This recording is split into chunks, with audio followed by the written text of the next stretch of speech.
इस कहानी को आखिर तक सुनना, क्योंकि जो हकीकत आखिरी लम्हों में सामने आती है वो सब कुछ बदल देती है। और अगर आप ये कहानी रात के वक्त अकेले सुन रहे हैं तो शायद आज कमरे की लाइट जलती ही रहने दें। कहते हैं जिंदगी में कभी कभी हम सिर्फ अपना पता बदलते हैं, मगर कुछ घर ऐसे होते हैं जो इंसान की पूरी जिंदगी बदल देते हैं।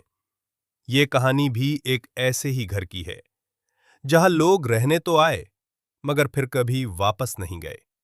शहर के एक पुराने और भूले बसे इलाके में जहां जदीद और चमकती इमारतें आहिस्ता आहिस्ता उग रही थीं, वहीं उन सब के बीच एक पुराना, खामोश और वीरान सा घर खड़ा था।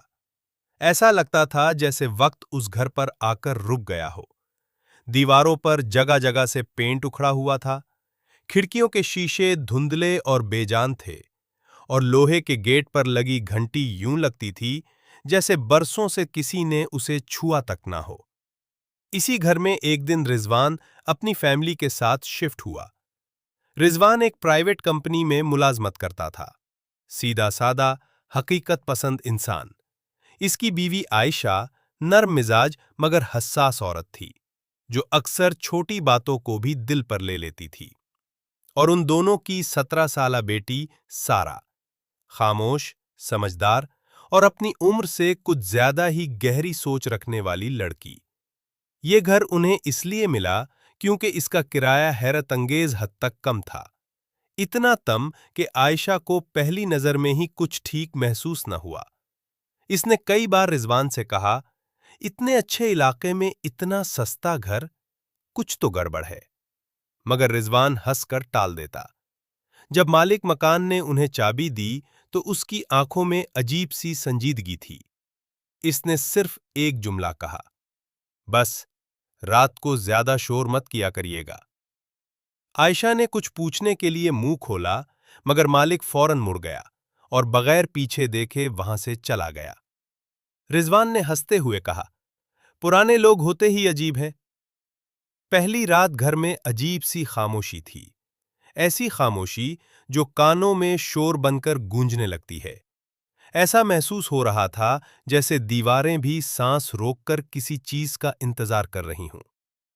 रात के ठीक 12:47 पर सारा की आंख अचानक खुल गई। इसका दिल जोर जोर से धड़कने लगा। इसे यूं लगा जैसे इसके कमरे में कोई और भी मौजूद हो, कोई जो सांस ले रहा हो, गहरी, ठंडी सांसें, बिल्कुल उसके कान के पास। सारा ने घबराकर फौरन लाइट का स्विच दबाया।